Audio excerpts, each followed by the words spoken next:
추석 명절이 바로 앞이라 몇몇 분들은 아마 벌써 시골로 명절 새로 가신 것 같습니다. 우리가 어디에 있든지 항상 주님 은혜 기억하고 주님과 함께하는 축복 받으시기를 바랍니다. 아멘. 우리가 여름을 지내고 9월 첫째 주 아니면 둘째 주에 되게 성례식을 하는데 올해는 이 추석이 한 달 가량 빨리 이루어져 가지고 겹치게 됐어요. 그래도 우리 하나님은 오늘 이 성찬을 통해서 오히려 더 큰 은혜, 축복 내리실 줄로 믿습니다. 아멘. 세계 명화가 많이 있는데 그 중에 유명한 명화로 최후의 만찬이라는 그림이 있죠. 다 아실 거예요. 레오나르도 다빈치가 그린 그림이다. 예수님 중심으로 12제자가 기다란 식탁에 쭉 둘러앉아 있는 그런 그림이죠. 그 그림은 예수님께서 십자가 지시기 전날 밤 제자들과 마지막으로 나누신 식사 장면을 그린 것이다. 오늘 우리가 읽은 이 말씀이 바로 그 장면을 보여주는 이야기죠. 오늘 우리가 행하는 성찬 예식 누가 보면 원래 예수님께서 십자가 고난 받으시기 전에 제자들과 함께 나누신 마지막 유월절 저녁 식사였다는 것입니다. 그래서 레오나르도 다빈치 그림 이름이 최후의 만찬입니다. 유월절 저녁 식사를 준비하고 그 자리에 제자들과 함께 주님이 앉으셨습니다. 근데 그 자리에 자 우리 이제 맛있게 먹자, 하나님 은혜구나, 이게 아니고 뜻밖의 말씀을 하세요. 무슨 말씀을 하십니까? 15절 16절에 예수님이 하신 말씀이 나오는데 15절 말씀 먼저 같이 한번 읽어봅시다. 15절 이르시되 내가 고난을 받기 전에 너희와 함께 유월절 먹기를 원하였노라. 아멘. 예수님께서 고난을 받기 전이라는 말씀을 하신단 말이죠. 제자들은 항상 그 말씀이 마음에 안 들어요. 주님은 하나님 보내신 메시아고 이제 곧 왕위에 올라서 영광의 자리에 앉으실 분이 왜 자꾸 고난 받는다는 이야기를 하실까? 요즘 좀 이상해져서 오늘 밤 또 그 소리 하시네. 제자들은 아마 그렇게 생각했을 거예요. 그러나 성경 말씀 읽어보면 성찬 예식, 십자가 지시기 전날 밤 제자들과 함께 나누신 마지막 만찬은 예수님의 십자가의 죽음과 아주 깊은 연관이 있다는 것을 금방 알 수 있습니다. 우리는 이제 뭐 다 지나간 옛날 이야기니까 보고 다 아니까 그렇구나 하지만 내일 예수님께서 십자가에 못 박혀 죽으시리라고는 꿈에도 생각하지 못한 제자들은 예수님 말씀이 도무지 마음에 들지도 않고 이해도 안 되는 거예요. 하나님의 아들이요, 하나님 보내신 메시아인데 어떻게 십자가에 처형당할 수 있단 말인가? 생각도 하고 싶지 않은 거예요. 그런데 우리도 이 말씀을 읽으면서 가만히 생각해 보면 제자들과 똑같은 의문이 생기는 거예요. 아니 그래, 하나님 보내신 영광스러운 메시아고 전능하신 하나님이라고 놀라운 능력을 가진 분이 왜 십자가에 못 박혀 죽어서 고난을 당해야 돼? 능히 물리칠 수 있을 텐데 이해가 좀 안 되죠. 그리고 십자가에 고난 당하기 전에 예수님은 또 왜 하고 많은 식사가 많은데 그날 유월절 음식을 제자들과 함께 먹고 싶어 하셨을까? 그걸 기다렸다는 거예요. 더 멋진 식당에서 더 잘 차려놓은 음식 많았다는 거예요. 근데 왜 하필이면 이날 이 음식이 그렇게 중요하냐는 것입니다. 그 해답이 16절 그 다음 절에 나옵니다. 같이 한번 읽어보십시다. 16절 내가 너희에게 이르노니 이 유월절이 하나님의 나라에서 이르기까지 다시 먹지 아니하리라 하시고. 아멘. 이 말을 예수님의 십자가의 죽음과 이날 유월절 저녁 식사를 이해하려면 유월절이 뭔지 알아야 돼. 유월절이란 지금으로부터 3,000년 전이죠. 3,000년도 더 되네. 3,500년 전 애굽 땅에서 노예로 박해를 받던 히브리인들, 그들이 해방되는 사건이 바로 유월절이라. 해방되기 전날, 노예에서 풀려나기 전날 바로 왕은 그날까지도 끄떡 없었어요. 절대로 우리 애굽 땅에 있는 노예들 못 보낸다. 그들은 영원히 내 노예다 그러고 있었어요. 그날 저녁 하나님 말씀대로 모든 이스라엘 자손들이 양을 잡아서 피를 문에 바르고 그 양고기를 집안 모든 식구들이 함께 나누어 먹었습니다. 근데 그날 밤 하나님 보내신 죽음의 천사가 와서 애굽의 모든 장자, 모든 처음 난 것, 바로의 궁정에서부터 저 마국간 가축 이르기까지 모두 죽임을 당했습니다. 그러나 양의 피를 바르고 양고기를 먹던 모든 이스라엘 자손들은 한 사람도 죽지 않고 다 살아난 거죠. 이것을 본 애굽의 바로 왕은 너무나 놀라운 충격을 받고 즉시 모세가 요구한 대로 모든 히브리 노예 다 해방시켰어요. 다 나가라. 이러다가 온 나라가 망하겠다. 그래서 유대인들은 그날의 그 감격, 노예에서 해방된 놀라운 축복, 그것을 지금까지도 기억하고 유대인들은 유월절을 지킵니다. 그러므로 유월절은 하나님의 놀라운 구원을 기억하는 날이고 우리를 위하여 희생한 그 어린 양, 그 죽음으로 우리가 구원받았다는 그런 놀라운 축복을 이야기하는 날이에요. 예수님께서 오늘 이 말씀을 통하여 이 유월절이 하나님의 나라에서 이루기까지 내가 유월절 음식을 다시 먹지 않겠다고 말씀하셨다는 것입니다. 예수님 바로 이 유월절을 위하여 오신 분이라는 이야기입니다. 우리를 이 세상에 노예 해방시키러 오셨다는 이야기죠. 히브리인들은 바로 왕이 노예지만 우리는 무슨 노예입니까? 목사님 저는 노예가 된 적이 없습니다. 그렇게 말할지 모르지만 예수님 말씀하기를 죄를 범하는 자마다 죄의 노예라 그랬어요. 죄를 짓는 자마다 다 죄에 매여 사는 죄의 노예라는 것입니다. 우리는 죄가 왕노릇하는 인생을 사는 거예요.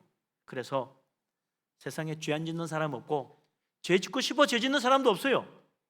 살다 보니 죄 짓고 하다 보니 죄 지어요. 바르게 살고 옳게 산다고 하는데도 죄 지어요. 그러니 아무개 씨도 장관한다고 청문회 해보니까 그렇게 깨끗한 사람인 줄 알았더니 아이고 트니까 흠이 많아. 흠 없는 사람이 없어요.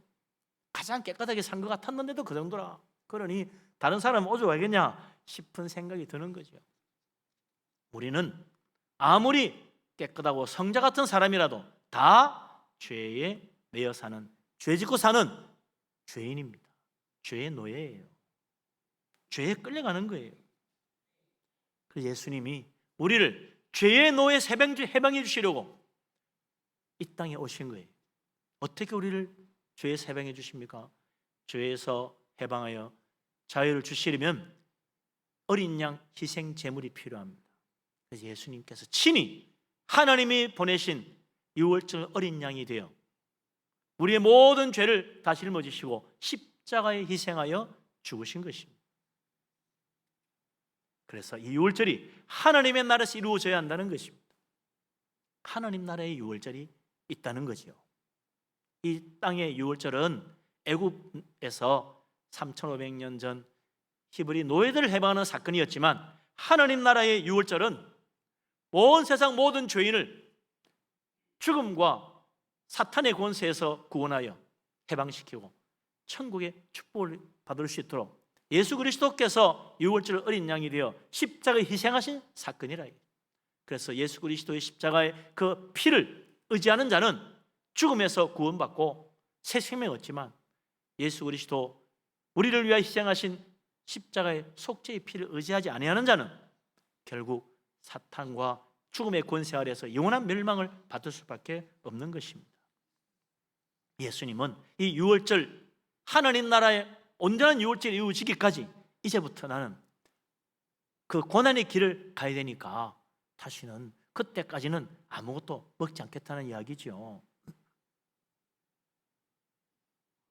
우리는 그래서 이 예수님의 그 십자가 은혜로 구원받은 하나님의 백성입니다. 예수님의 십자가의 희생으로 주님이 유월절 어린 양이 되어 주셔서 우리는 하나님 나라 유월절의 축복으로 구원받고 하늘나라 백성이 된 하나님의 자녀들인 것입니다.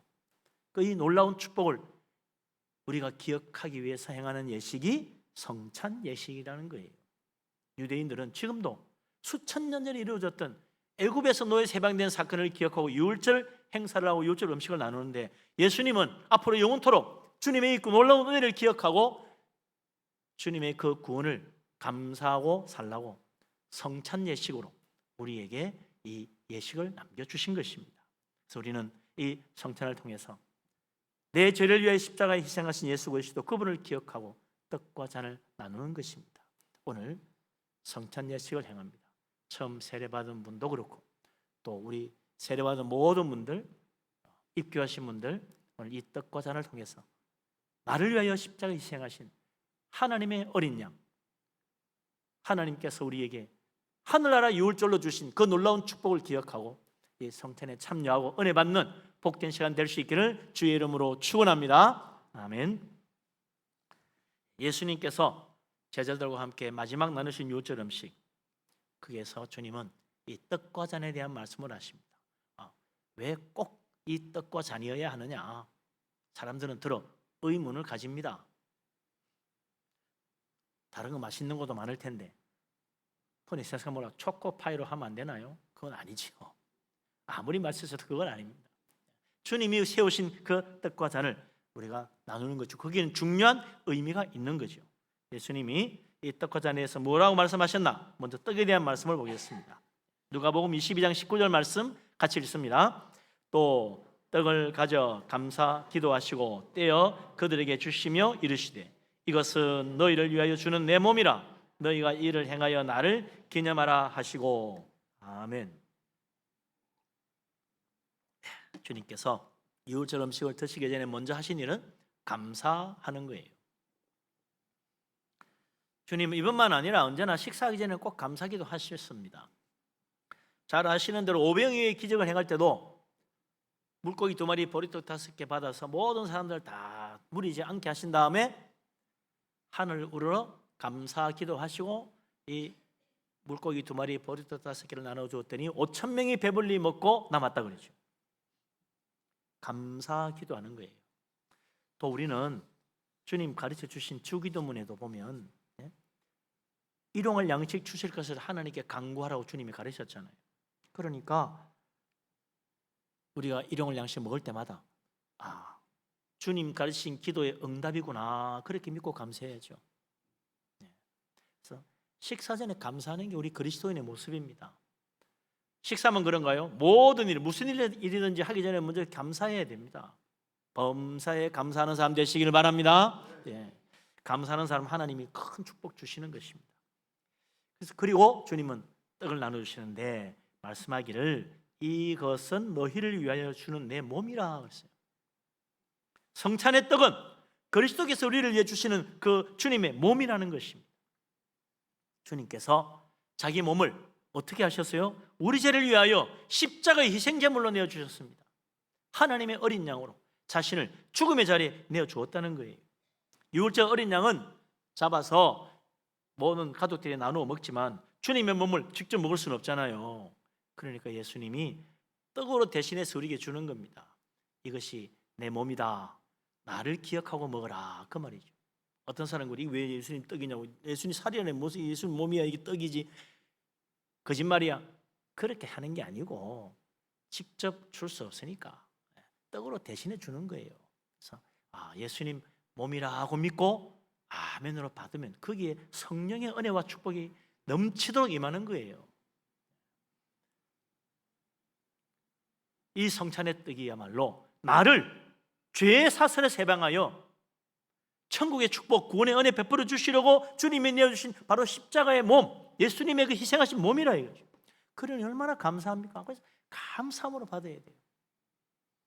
이 그리스도의 십자가의 희생이 없었다면 우리는 지금도 죄의 노예요, 멸망받을 지옥 백성이고 영원한 지옥불에 떨어질 운명입니다. 그런데 주님이 내 죄를 위하여 자기 자신을 십자가에 희생해 주셨기 때문에 우리가 죄에서 해방받고 구원받아 천국 가는 것입니다. 믿으시기 바랍니다. 아멘. 이게 바로 하나님의 놀라운 은혜입니다. 우리는 예수님의 은혜로, 예수님 십자가 희생의 은혜로 죄사함 받고 구원받고 천국 가는 것입니다.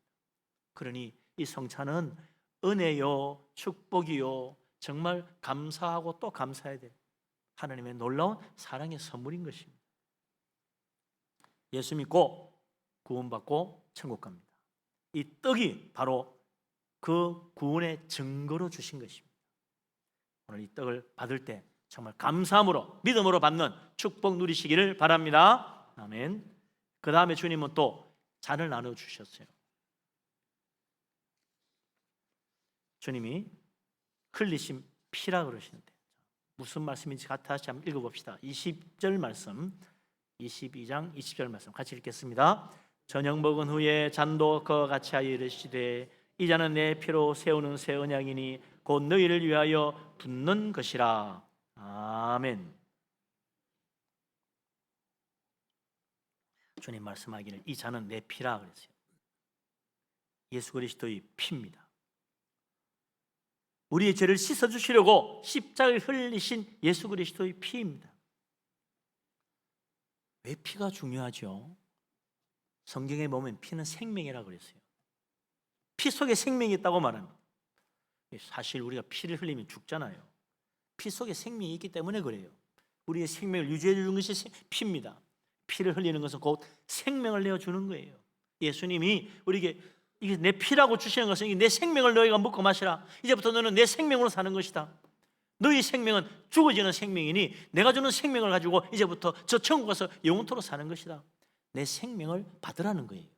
그게 이 잔, 예수님의 피를 주시는 것입니다.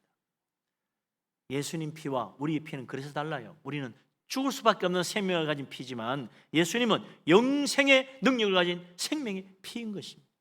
예수님의 그 피를 나타내는 잔을 믿음으로 받을 때 성령 역사하여 우리는 영원한 생명, 죽어도 다시 사는 생명, 천국의 생명을 받는 것입니다.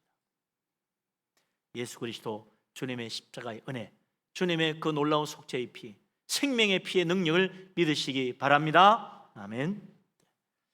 예. 그런데 이 예수님의 피가 우리에게 그냥 생명을 주는 게 아니고 우리의 죄를 씻어서 생명을 주시는 것입니다. 주님의 피는 우리의 죄를 깨끗하게 씻어 온전케 하여 하나님 앞에 거룩하게 설 수 있도록 만들어주는 속죄의 능력을 가진 피요. 그 속죄의 능력으로 이제 죽을 몸을 다시 살리는 놀라운 생명의 능력을 같이 부어주는 것입니다. 그렇기 때문에 이 잔을 받을 때마다 우리는 뭘 해야 됩니까? 회개해야 되는 거예요. 다 같은 죄인을 위하여 주님이 십자가에 자기 자신을 희생하신 그 놀라운 은혜를 기억하고 하나님 앞 회개해야 됩니다. 아무 죄도 없으신 예수님이 우리 죄를 친히 담당하시고 십자가에 고난받아 죽으셨으니 얼마나 큰 은혜입니까? 정말 감사한 거죠. 내 죄를 씻어주시는 하나님의 용서하시는 은혜, 그리스도의 십자가의 피 믿으시기를 바랍니다. 예수 그리스도 주님의 그 피로 말미암아 나에게 하나님의 생명, 천국의 생명이 부어졌다는 사실을 깨닫고 항상 은혜 가운데 감사하며 믿음으로 사는 복된 사람 되시기를 주의 이름으로 축원합니다. 아멘. 이것이 또한 예수님의 피로 세운 새 언약이요. 이 떡과 잔을 먹고 마실 때마다 나를 기억하라 그랬습니다. 우리는 이 떡과 잔을 먹고 마실 때 뭘 생각해야 돼요? 이게 오늘 떡이 무슨 떡인가? 오늘 포도주는 좀 더 알코올 순도가 얼마나 될까? 이거 생각하는 게 아니고 예수님 생각이에요. 떡을 보고 잔을 받을 때마다 예수님 생각이에요. 그리고 이게 바로 우리를 하늘나라 보내주시는 주님의 언약의 표다. 그걸 믿는 거예요. 새 언약이에요. 옛 언약은 구약시대 하나님이 모세를 통해 주셨지만 실패했습니다. 다 죄짓고 멸망받았어요. 그러나 예수님의 이 십자가의 은혜로 주시는 새 언약은 믿는 자들을 얼마든지 구원하시는 축복된 언약입니다. 은혜로운 언약입니다. 믿기만 하면 다 구원받습니다. 예수 그리스도 주님의 놀라운 은혜를 기억하고 이 새 언약의 놀라운 축복, 복음의 축복 믿음으로 꼭 붙들고 천국까지 가는 복된 사람 되시기를 주님의 이름으로 축원합니다. 아멘. 오늘 이 성찬이 우리 모두에게 놀라운 축복이 되기를 주님의 이름으로 축원합니다. 아멘. 기도합니다. 하나님, 우리를 사랑하시고 축복하심을 진실로 감사합니다. 믿음으로 주님 앞에 나아갑니다. 성령의 충만한 은혜를 물붓듯이 부어 주시옵소서. 예수님 흘리신 그 속죄의 피가 우리에게 영원한 생명의 축복으로 우리를 새롭게 하여 주심을 믿습니다. 주님께서 우리에게 나눠주신 그 몸이 우리에게 영생의 양식이 되며 천국까지 가는 언약의 증표인 줄로 믿습니다. 하나님, 우리가 믿음으로 이 성찬을 받고 천국 백성으로 온전히 설 수 있도록 축복하여 주시옵소서. 예수 그리스도 이름으로 기도합니다. 아멘.